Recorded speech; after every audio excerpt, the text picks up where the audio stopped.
My name is Gregory Scott. My pronouns are he, him, his. I'm one of the fluent speakers today, so you're all going to have to deal with some fluent speech, just a heads up there. I am a speech language pathologist, and I work for American Institute for Stuttering, AIS. I am their clinic director for the new office out here in Los Angeles, California. So I'm coming at you from, well, it's usually sunny. It's weirdly not sunny today, but in Southern California. And I have a slide presentation today. This is actually something that I'm preparing to present at the World Congress for Stuttering and Cluttering in Austin, Texas in a couple weeks.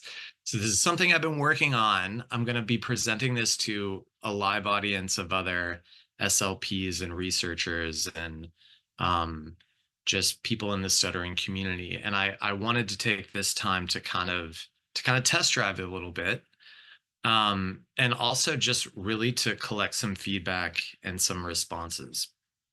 So I think I have 40 minutes to do this. So my plan today is to run through these slides here and maybe hopefully have time for questions and feedback at the end. And I think this is going to be a pretty juicy topic. So let me get my screen share going here.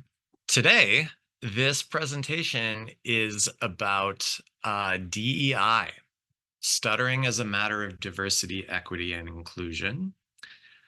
And before I even launch into this, before we begin, we're going to be talking about how stuttering might fit, either nicely or not so nicely, into this worldview of diversity, equity, and inclusion. And as we kind of go through this, I want to ask people to kind of think about these words. You know, does stuttering count as diversity? Does it count as a disability? We're going to weigh the benefits and the pitfalls of using the rhetoric of DEI to frame one's stuttering, both in terms of showing it to the outside world, as well as internally thinking about one's own identity. And this is the thing, is these words are a little bit political, right? So we might bump up against some strong feelings about just how we view ourselves, how we want the world to view us, and how those two things really change depending on the situation. So let me first tell you kind of how this all started. This is me right here on the microphone in kind of game show host mode. Last year in 2023, we had the idea that we were going to approach some corporations in the LA area, specifically approach their human resources department. And the idea was to pitch them a stuttering presentation that they might include in their in-house diversity, equity, and training inclusion programs. So this idea was essentially, we're new in Los Angeles. It was kind of a way to sort of introduce the Institute to the community, but we really were looking at this as part of our basic advocacy and education work. We wanted to speak to specifically people that were doing job interviews at corporations, like hiring authorities, and we wanted to make sure they knew about stuttering, just some kind of like basic bread and butter advocacy and education, to know that, stuttering is something protected under Americans with Disabilities Act. We thought we'd talk to these HR departments about best practices for interviewing somebody, and really just underscore that, stuttering isn't incompatible with professional competence and communication excellence, and that people who stutter work in all fields and can excel at many, many jobs. I think there was kind of an ulterior motive that this was something we could maybe get paid to do, that maybe we could, put together some kind of workshop for corporate training on DEI. So again, this was just pretty basic stuff. These are some slides that we were showing HR departments And forgive me if I'm a little distracted. A lot of people are filtering in from the waiting room. But essentially, I presented to these HR departments, and we went through just basic questions like, wait, doesn't everyone stutter? We talked a little bit about what stuttering looks like. I ended up playing that sensational video from the New York Times featuring John Hendrickson. And we asked, how do you think this guy would fit into your office? What jobs would you think this guy was good for? We talked a little bit about the stuttering iceberg. We went through some basic facts about stuttering, that it's genetic, neurological, it's not caused by anxiety. And we really just kind of made the point that, this should be considered through a lens of critical disability theory. And again, to us, this was kind of just some basic work, basic education and advocacy. And what we found, the responses that we got was, no surprise here. There was a lack of familiarity with stuttering, either in the work setting or otherwise. And there was kind of this uncertainty as to whether stuttering is something that can be fixed or helped. People certainly didn't know that stuttering can ebb and flow, that a person who stutters might not be stuttering all the time. They didn't know anything about covert stuttering. And there was just what we kind of were calling a benign ignorance. These people simply had never thought about stuttering before in their lives. Like that was like very clear, which is the case with most fluent speakers. So, but here's where it gets interesting, is that, these are HR professionals, and they have specific training in this realm of DEI, and they were actually familiar with and used the term ableism. They even talked about having familiarity with the neurodiversity movement. They understood the idea of invisible disability, and had kind of that standard corporate-y, sense that like diversity equals good. This kind of like vague sense that diversity is good, and they should possibly seek it out with some positive, like welcoming, like energy. So to put this in terms of the stuttering iceberg, and for those of you who are unfamiliar with the stuttering iceberg, we've got some more people trickling in here. We think that the iceberg of stuttering is floating in this water, right? Which is kind of the context of where the person who stutters is going to be operating. And with these HR departments, there really was just this attitude of cluelessness. They really just simply didn't know anything about stuttering. But there was also fascination with this topic. There was a very friendly curiosity. And again, I think it's really interesting that they hadn't aware of ableism and used that word. They just had never connected stuttering to these ideas, hadn't even like thought about it.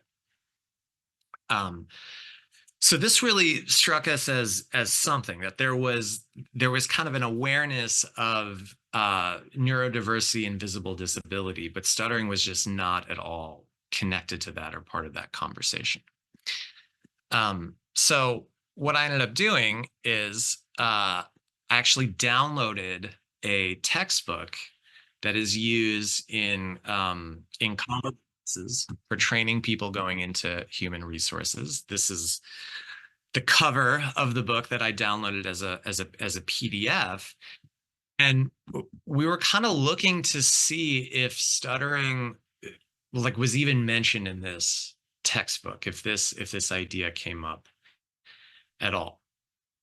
And the main thing that we found, kind of looking through this textbook, is that this vague, pervasive idea that diversity is somehow good, that is really baked into the theory and the training that people that go into human resources jobs get.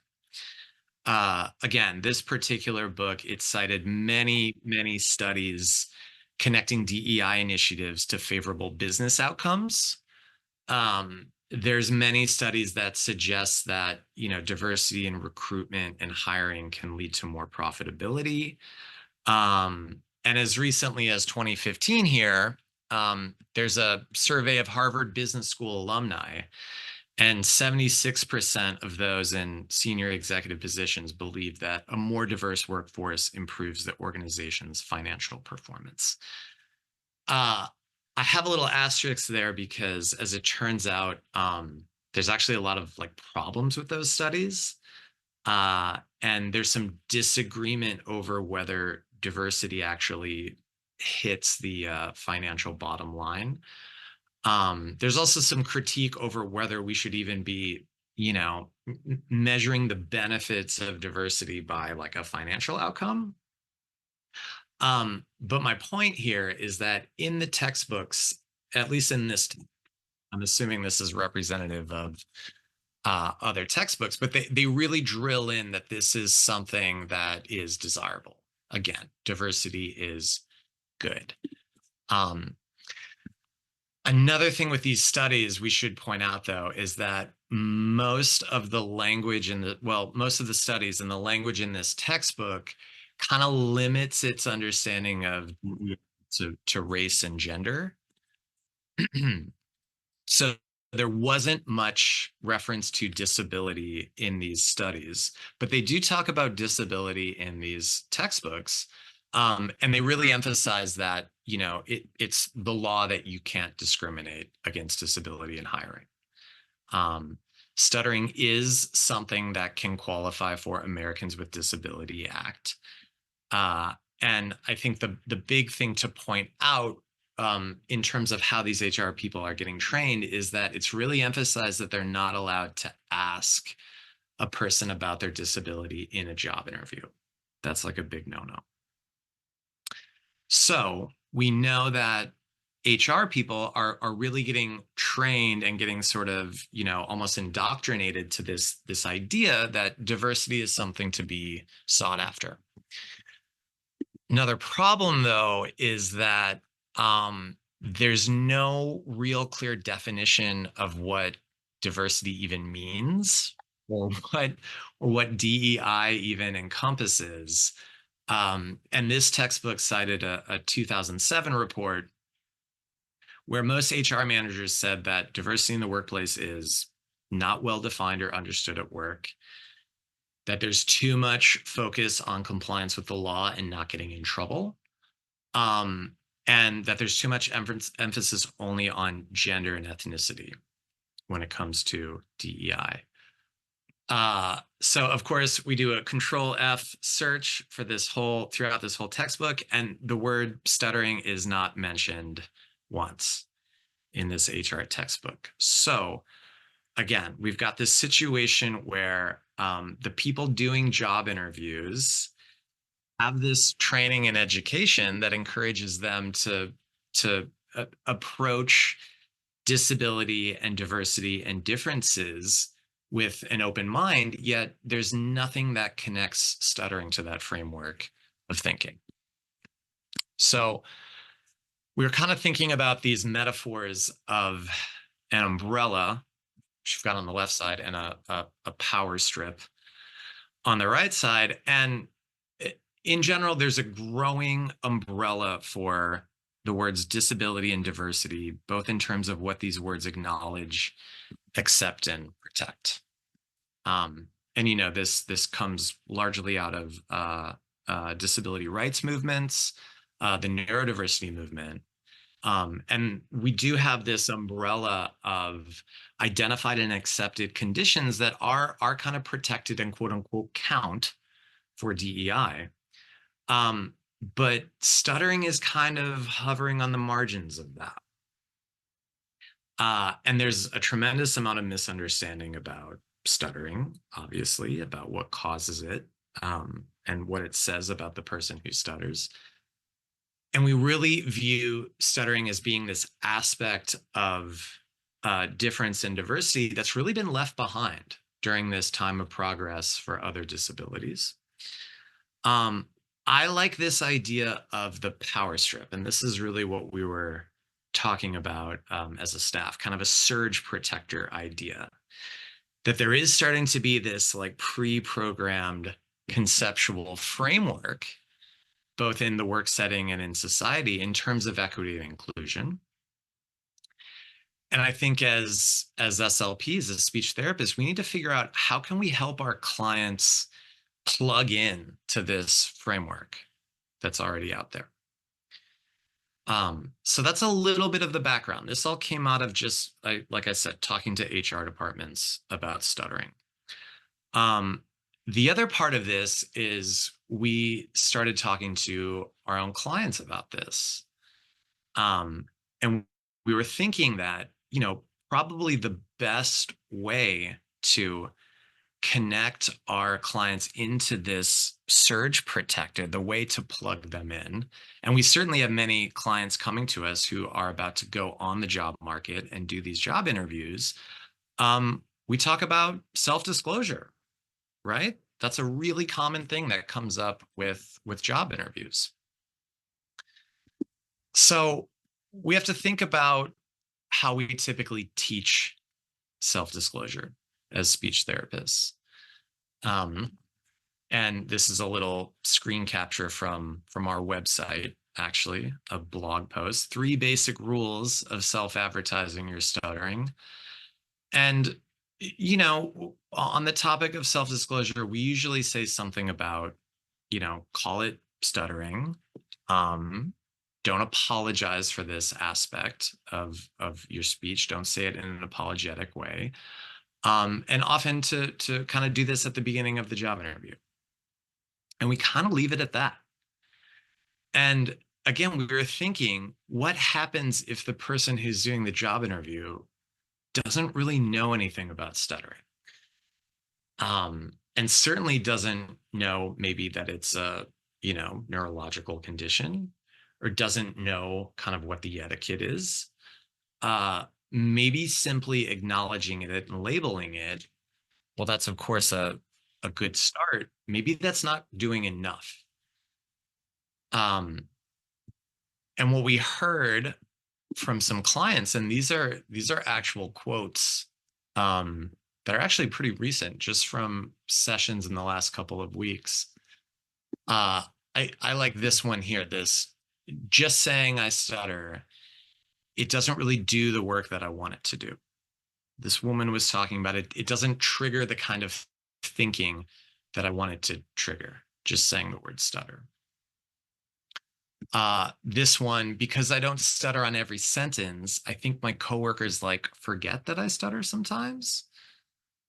And then 2, this one in the top right, and this came unprompted. This is from a young woman here in LA, who I think she's maybe 21 or 22, but she was saying that she was running into so many kind of microaggression type comments when she would tell people that she stutters, just in her social life. She says, I got so sick of it. I started saying I have a speech disability. I stutter. And she said, when I drop that D word, when I say disability, it saves me from a ton of bullshit. And I thought that was really fascinating.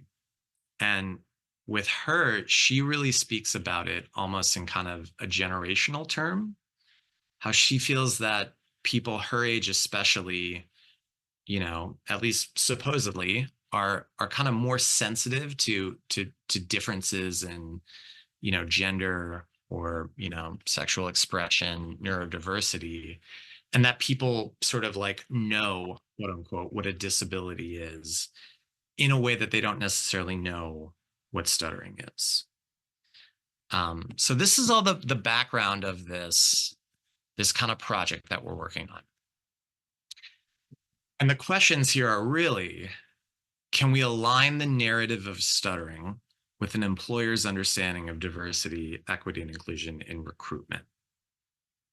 Is there some advantageous next level of either disclosing or sort of talking about stuttering or even educating HR departments on this matter? And on a deeper, more therapeutic level, can we align a person's sense of self as someone who stutters with a greater worldview of diversity, equity, inclusion, bringing value to society? So with the first question, we're being really tactical. Like, what's the best way to talk about stuttering in a job interview? And as therapists, what's the best way for us to prepare our clients for job interviews? But I'm thinking, even if that client is not going on a job interview, complete absence of a job interview, I think just talking about stuttering in this way, hypothetically, kind of exploring stuttering as something that could be included under this umbrella of diversity, I think it can be a way to start to shift perspectives and maybe start people down the path of a more empowering theme for a new narrative about stuttering. So we think the easiest way to do this, again, is probably by looking at the way that we think about self-disclosure. Got a quote from Dr. Chris Constantino here. Who's a big name in our field.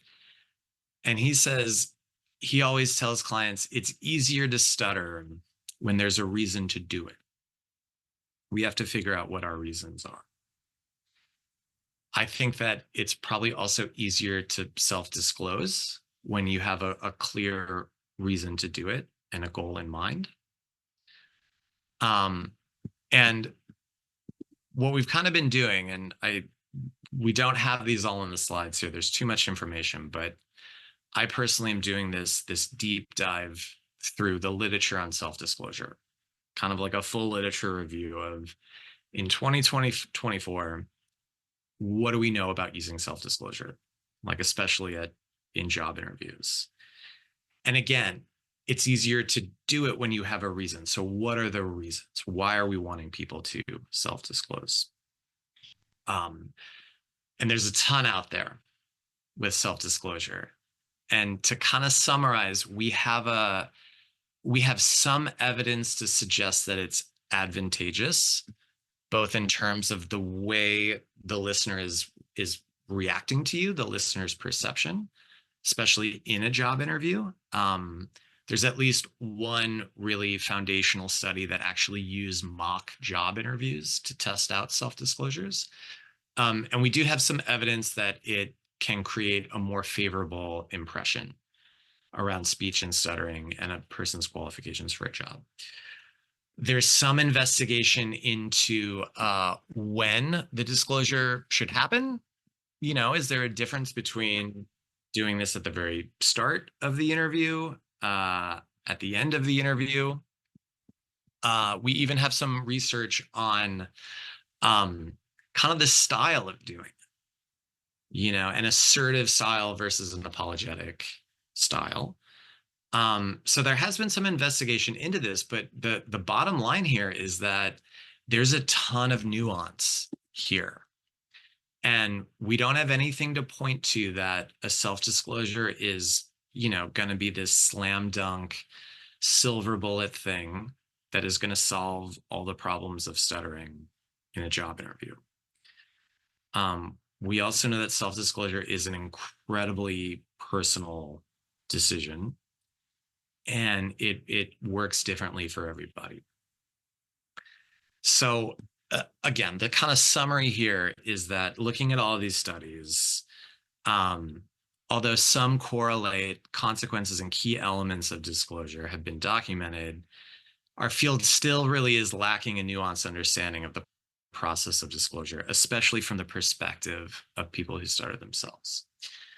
This lack of understanding represents a barrier to service delivery for people who stutter, because without a clear knowledge of the complexities involved in disclosure, it's questionable that clinicians can help make optimal decisions about it.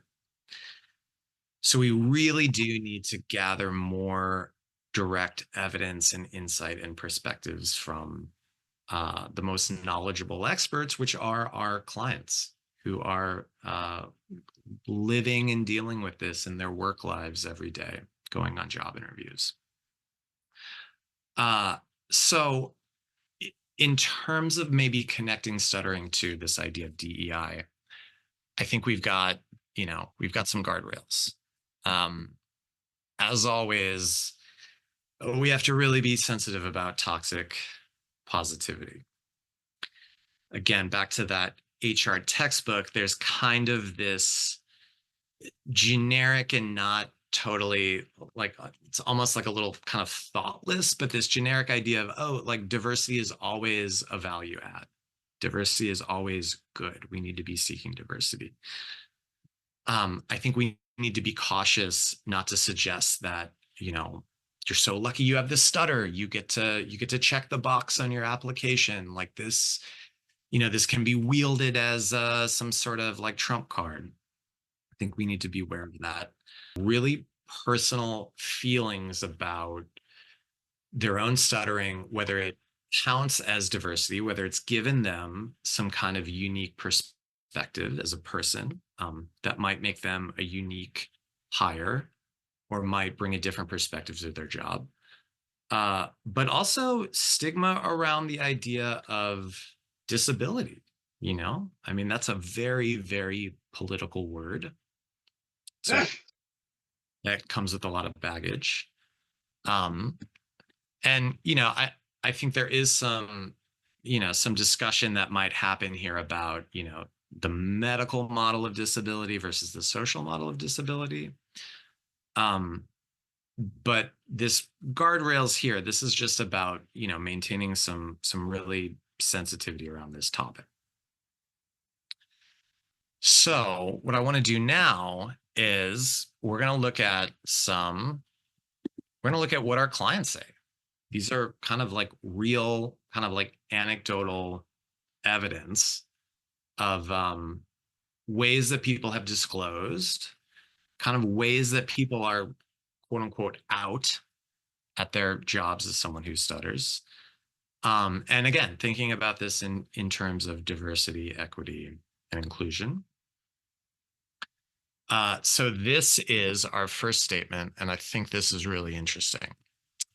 This is a woman, by the way, who works in video game design.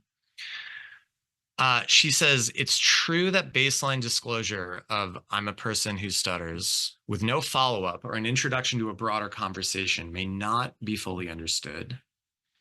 But if there is an opportunity for us to disclose in the first place, it's worth dwelling on the topic a bit longer to let the interviewer know that 1, stuttering is a disability, 2, how stuttering affects your work, 3, what advantages you gain from it, 4, what advantages the workplace can gain from hiring you. I think recruiters need to know first if stuttering won't affect your performance.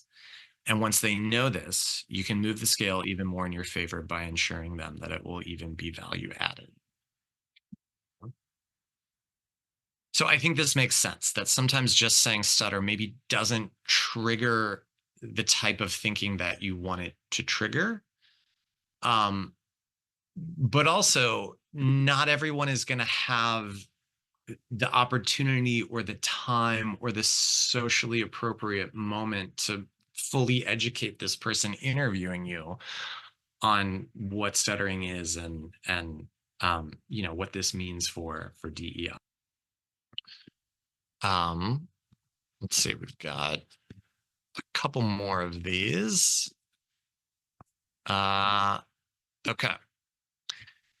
Okay, this is a young guy in his 20s who works in environmental activism, kind of in a PR and communications capacity. He actually does a lot of public speaking for his job. He says, I definitely have mixed feelings about the disability marker when it comes to stuttering and the idea of stuttering as an add value. Not so much because of toxic positivity, but more so because I think being comfortable with vulnerability and radical acceptance of differences are incredibly important qualities, which I've found that having a stutter has helped me understand. So it's not so much the stutter that adds value, rather it's the comfort with vulnerability and difference, which open stutters sort of have to embrace. thought that was an interesting take. Okay. This is another client that works in tech. He says, disclosing our stuttering in a workplace or during an interview signals to the recruiter or your coworkers that stuttering is an important part of your life, but it's a part that isn't a hindrance to your work or performance.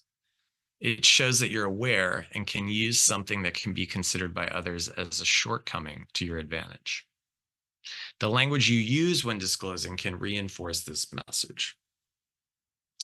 Additionally, when specifically mentioning that stuttering is a disability, we spread awareness and can educate others on what stuttering really is, helping other people understand that it's not a disqualifying trait, but a condition that brings another perspective to the table. In this light, it definitely belongs in the DEI space. We've got like one more report here. This is from a guy who works in finance in New York City. Knowing the keywords alone won't give us an advantage as much as knowing how to use them and when is the appropriate time to use it. During all the interviews I've been through, I didn't always have the opportunity to self-disclose because the interviewer would just jump straight into asking specific questions, and it didn't feel right for me to randomly interject with, before I answer this question, I'd like you to know this. Or end with, I have no more questions, but an important thing you should know about me is this. Disclosing stuttering is difficult, and I still think that after disclosing so many times, it feels like drawing too much attention to myself or highlighting the uglier parts of me that I was hiding for so long. This is why it's important for me to have a few ways prepared for doing it so that it feels right, natural, and purposeful. So I'm going to stop the screen share here because we've got about 10 minutes left, and I realize I probably ran through that pretty rapidly, but the main kind of theme here is, are there implications for trying to plug stuttering into this framework of DEI? Both in terms of a therapeutic context, in helping someone, kind of form a narrative around their sense of self as someone who stutters. And is there a more practical, strategic advantage to talking about it in this way in the workplace? So again, this is all very much like a project that's in flux. And I wanted to kind of preview it here. And I see some hands up, so this is great. Yeah, please, I welcome comments, questions. And then also, I'm going to put my email in the chat. So I'm also collecting I need to send this to everyone. Sorry, folks. I'm also collecting any personal narratives, or if anyone has personal experience with that, either with self-disclosing during a job interview or being sort of out as a stutter at work. Let's go. I see Kunal, and then we'll go to Israel. Yeah. Thanks for sharing. Yeah, such a fascinating presentation. Yeah, I guess the question that I have is that, going back to that slide where the consensus is, DEI leads to increased business out. So, like, was there like a was there a feeling that this stuttering will contribute to the diversity, and then is it kind of like, is the point that your guys try to get across is to the stuttering community to recognize that, like, you know um like, making aware they're stuttering, allows people to connect the dots to diversity, which leads to greater business outcomes, and so that's a good thing. Yeah, no, good question. I would say briefly, again, I'm not a resources scholar. But what I gathered looking at it is that there was kind of a trend in the early aughts to publish all these studies saying that a more diverse workforce led to like a desirable financial, like more profitability, basically. And there were all of these studies like, companies that had female CEOs, had these results, or companies that prioritized, more racial equity in hiring had like these bottom line results. And I read a Harvard Business School review of this stuff that said, these studies there's some problems with the stuff, like that it isn't like a slam dunk case that diversity equals more profitability. But I think even more, there was kind of this like ethical critique that said, hey, we shouldn't be judging this by like how much money the company makes. Like there's other benefits to having a diverse workforce. So in terms of the diversity equals good, there are some studies that suggest that it leads to just better working environments, like more collaboration. I think you can go to the HR literature and make a case that diversity does have a value add to a workplace. And yeah, the question of this is essentially, HR people know this. This is kind of the Kool-Aid that they drink. They have not connected stuttering to this at all. So if there's any kind of training that a company has on, DEI or even disability, stuttering's not going to have a slide. Stuttering's not mentioned in that textbook. And so while we encourage our clients to disclose, simply saying stuttering